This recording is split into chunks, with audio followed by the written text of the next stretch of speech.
ಸುಳ್ಯ ಆಲೆಟ್ಟಿ ಮಾರ್ಗವಾಗಿ ಕೇರಳದ ಪಾಣತ್ತೂರು ಬಂದಕ ಮೂಲಕ ಸಂಪರ್ಕ ಕಲ್ಪಿಸುವ ಅಂತಾರಾಜ್ಯ ರಸ್ತೆ ತೀರಾ ಹದಗೆಟ್ಟಿದ್ದು ವಾಹನ ಸಂಚಾರಕ್ಕೆ ಅಯೋಗ್ಯಕರವಾಗಿದೆ. ರಸ್ತೆ ಮಧ್ಯೆ ಮೃತ್ಯುಕೂಪದಂತೆ ಬೃಹತ್ ಆಕಾರದ ಹೊಂಡಗಳು ಬಿದ್ದಿದ್ದು ಅಪಾಯಕ್ಕೆ ಆಹ್ವಾನ ನೀಡ್ತಾ ಇದೆ. ರಸ್ತೆ ದುರಸ್ತಿ ಬಗ್ಗೆ ಮೌನ ವಹಿಸಿರುವ ಜನಪ್ರತಿನಿಧಿಗಳು ಮತ್ತು ಅಧಿಕಾರಿಗಳ ನಿರ್ಲಕ್ಷ್ಯದ ವಿರುದ್ಧ ಪ್ರತಿಭಟನೆಗೆ ಸ್ಥಳೀಯರು ನಿರ್ಧರಿಸಿದ್ದಾರೆ.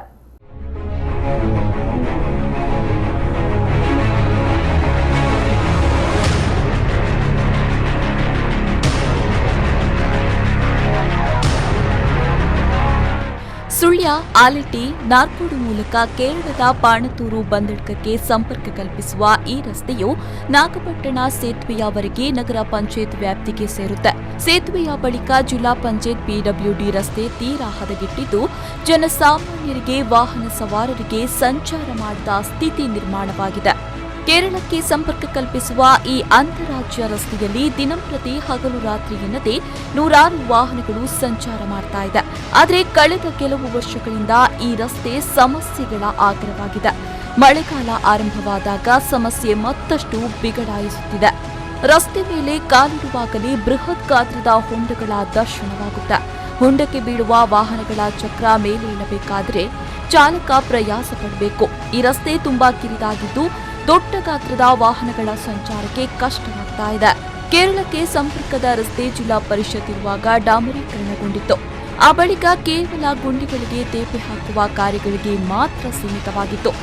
ಈ ರಸ್ತೆಯು ಸುಳ್ಯದಿಂದ ಕಲ್ಲುಮುಟ್ಟು ತಿರುವುವರೆಗೆ ಕಾಂಕ್ರೀಟೀಕರಣವನ್ನ ನಗರ ಪಂಚಾಯತ್ ಮಾಡಿದೆ. ಅಲ್ಲಿಂದ ಸೇತುವೆಯವರೆಗೆ ಸುಮಾರು 400 ಮೀಟರ್ ರಸ್ತೆಗೆ ನಗರ ಪಂಚಾಯತ್ ಇಲ್ಲಿಯವರೆಗೆ ಗುಂಡಿ ಮುಚ್ಚುವ ಕೆಲಸಕ್ಕೂ ಮನಸ್ಸು ಮಾಡಿಲ್ಲ.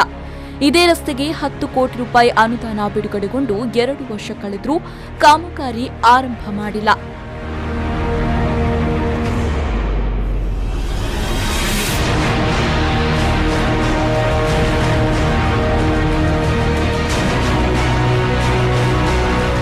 ಸುಳ್ಯ ಆಲೆಟ್ಟಿ ಸಂಪರ್ಕದ ರಸ್ತೆ ಮಧ್ಯೆ ನಾಗಪಟ್ಟಣ ಎಂಬಲ್ಲಿ ಸೇತುವೆ ಕೂಡ ಇದ್ದು ಘನ ವಾಹನಗಳ ಸಂಚಾರದಿಂದ ಶಿಥಿಲ ವ್ಯವಸ್ಥೆಗೆ ತಲುಪಿದೆ. ಪಯಸ್ವಿನಿ ನದಿಗೆ ಅಡ್ಡಲಾಗಿ ಕಟ್ಟಿರುವ ಸೇತುವೆ ಸುಮಾರು 75 ಮೀಟರ್ ಉದ್ದವಿದ್ದು ಇದರ ಪಿಲ್ಲರ್ಗಳು ಸುಮಾರು 30 ಫೀಟ್ ಎತ್ತರವಿದೆ.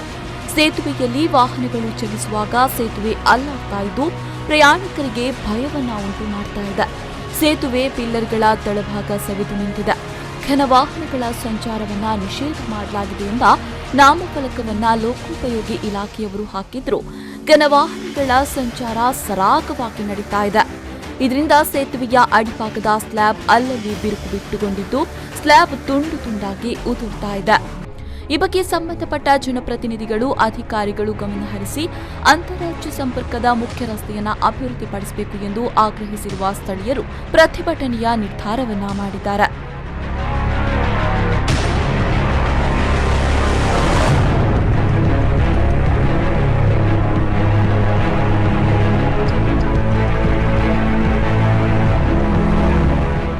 ಈ ಬಗ್ಗೆ ಸ್ಥಳೀಯ ಆಟೋ ಚಾಲಕ ರಾಧಾಕೃಷ್ಣ ಪ್ರತಿಕ್ರಿಯೆ ನೀಡಿ ಸುಳ್ಯದಿಂದ ಕೇರಳಕ್ಕೆ ಸಂಪರ್ಕ ಕಲ್ಪಿಸುವ ರಸ್ತೆ ಹಲವು ವರ್ಷಗಳಿಂದ ಡಾಮರುಗೊಂಡಿಲ್ಲ ಎಂದರು. ಸುಳ್ಯದಿಂದ ಅಂತಾರಾಜ್ಯ ರಸ್ತೆ ಕೇರಳ ಅಂತಾರಾಜ್ಯ ರಸ್ತೆಗೆ ಹೋಗುವಂತ ಈ ರಸ್ತೆಗಳು ತೀರಾ ಹದಗೆಟ್ಟಿದ್ದು ಇದು ಎಷ್ಟೋ ವರ್ಷದಿಂದ ನಮ್ಮ ಇದು ಕಾಯಕಲ್ಪ ಆಗದೆ ಹಿಂದಿನ ಜಿಲ್ಲಾ ಪಂಚಾಯತ್ ರಸ್ತೆ ಆಗಿರುವ ಸಮಯದಲ್ಲಿ ಮಾತ್ರ ಇದಕ್ಕೆ ಡಾಮರೀಕರಣ ಆಯಿತು. ನಂತರ ಇಷ್ಟರವರೆಗೆ ಇದರಲ್ಲಿ ಡಾಮರೀಕರಣ ನಾವು ಕಂಡಿರಲಿಲ್ಲ. ಹೊಂಡಗಳಾಗಿ ಇಲ್ಲಿ ಇಂಜಿನಿಯರ್ ಇಲಾಖೆಯವರು ದೊಡ್ಡದಾದೊಂದು ಬೋರ್ಡ್ ಕೂಡ ಹಾಕಿದ್ದಾರೆ. ಇದು ಶಿಥಿಲಗೊಂಡಿದೆ, ಘನವಾಹನಗಳಿಗೆ ನಿಷೇಧ ಆಗಿಲ್ಲ ಎಂದು ಬೋರ್ಡ್ ಮಾತ್ರ ಹಾಕಿದ್ದಾರೆ. ಈ ರಸ್ತೆಯನ್ನ ದಯವಿಟ್ಟು ಸಂಬಂಧಪಟ್ಟವರು ಇಂಜಿನಿಯರ್ ಇಲಾಖೆಯವರು ಮತ್ತು ಶಾಸಕರು ಎಲ್ಲ ಇಲ್ಲಿ ನಮಗೆ ತಿಳಿದ ಮಟ್ಟಿಗೆ ಈ ರಸ್ತೆ ನೋಡಲಿಕ್ಕೆ ಒಂದು ಶಾಸಕರಿದ್ದಾರೆ, ಜಿಲ್ಲಾ ಪಂಚಾಯತಿ ಇದೆ, ತಾಲೂಕು ಪಂಚಾಯತಿ ಇದೆ, ಪಂಚಾಯತಿ ಇದೆ. ಇಷ್ಟೆಲ್ಲ ಇದ್ರೂ ಕೂಡ ಈ ರಸ್ತೆಯ ಬಗ್ಗೆ ಇಷ್ಟೊಂದು ನಿರ್ಲಕ್ಷ್ಯ ವಹಿಸಿರುವುದು ಬಹಳಷ್ಟು ಬೇಸರ ತಂದಂತ ವಿಚಾರಗಳು. ನ್ಯಾಯವಾದಿ ಧರ್ಮಪಾಲ ಕೊಯಿಂಚಾಜೆ ಪ್ರತಿಕ್ರಿಯೆ ನೀಡಿ ಸುಳ್ಯದ ನಾಗಪಟ್ಟಣ ಸೇತುವೆಯ ಬಳಿಯಿಂದ ಲೋಕೋಪಯೋಗಿ ಇಲಾಖೆಗೆ ಸೇರಿದ ಅಂತಾರಾಜ್ಯ ರಸ್ತೆ ತೀರಾ ಹದಗೆಟ್ಟಿದ್ದು ಈ ರಸ್ತೆ ಅಭಿವೃದ್ಧಿ ಬಗ್ಗೆ ಜನಪ್ರತಿನಿಧಿಗಳು ಕಾಳಜಿ ವಹಿಸದಿರುವುದು ನೋವಿನ ಸಂಗತಿ ಎಂದರು. ನಾಗಪಟ್ಟಣ ಸೇತುವೆಯಿಂದ ನಾರ್ಕೋಡ್ ತನಕ ಜಿಲ್ಲಾ ಪಂಚಾಯತ್ ರಸ್ತೆಯಾಗಿದ್ದು ಸುಳ್ಯದಿಂದ ನಾಗಪಟ್ಟಣ ತನಕದ ಈ ಒಂದು ರಸ್ತೆಯು ನಗರ ಪಂಚಾಯತ್ ರಸ್ತೆ ಆಗಿರ್ತದೆ. ಈ ಒಂದು ರಸ್ತೆಯು ತೀವ್ರ ರೀತಿಯಲ್ಲಿ ಹದಗೆಟ್ಟಂತ ಪರಿಸ್ಥಿತಿ ನೀವೀಗ ಮಾಧ್ಯಮದಲ್ಲಿ ಕೂಡ ಕಂಡಿದ್ದೀರ, ನಾವೆಲ್ಲ ದಿನನಿತ್ಯ ನಾವು ನೋಡ್ತಾ ಇದ್ದೇವೆ. ಇದರ ಬಗ್ಗೆ ನಾವು ಜನಪ್ರತಿನಿಧಿಗಳ ಯಾವುದೇ ಒಂದು ರೀತಿಯ ಒಂದು ಕಾಳಜಿಯನ್ನು ವಹಿಸದೇ ಇರುವುದು ತುಂಬಾ ನೋವಿನಂತ ವಿಚಾರ. ಯಾಕೆಂದ್ರೆ ಈ ಒಂದು ರಸ್ತೆಯಲ್ಲಿ ಹೋಗುದು ಬರುವುದಂದ್ರೆ ಅಷ್ಟು ಕಷ್ಟದ ಪರಿಸ್ಥಿತಿ ನಮಗೆ ಬಂದಿದೆ. ಯಾಕೆಂದ್ರೆ ಇದಕ್ಕಿಂತ ಮುಂದೆ ನಾರ್ಕೋಡಿಂದ ಬಂದರ್ಕಲ್ ತನಕ ಇರುವಂತಹ ಒಂದು ರಸ್ತೆ ಅದು PWD ರಸ್ತೆಯಾಗಿರ್ತದೆ. ಇದಕ್ಕೆ ಸಿದ್ದರಾಮಯ್ಯ ಸರ್ಕಾರ ಇರುವಂತಹ ಸಂದರ್ಭದಲ್ಲಿ 10 ಕೋಟಿ ಅನುದಾನ ಬಿಡುಗಡೆಗೊಂಡ್ರು ಇದುವರೆಗೂ ಕೂಡ ಕಾಮಗಾರಿ ಆರಂಭಗೊಳ್ಳದೆ. ಒಟ್ಟಿನಲ್ಲಿ ಇನ್ನಾದರೂ ಸಂಬಂಧಪಟ್ಟ ಅಧಿಕಾರಿಗಳು ಈ ಬಗ್ಗೆ ಗಮನ ಹರಿಸಿ ಇನ್ನಾದರೂ ಸಮಸ್ಯೆ ಬಗೆಹರಿಯುತ್ತಾ ಅನ್ನೋದನ್ನ ಕಾದು ನೋಡಬೇಕಾಗಿದೆ.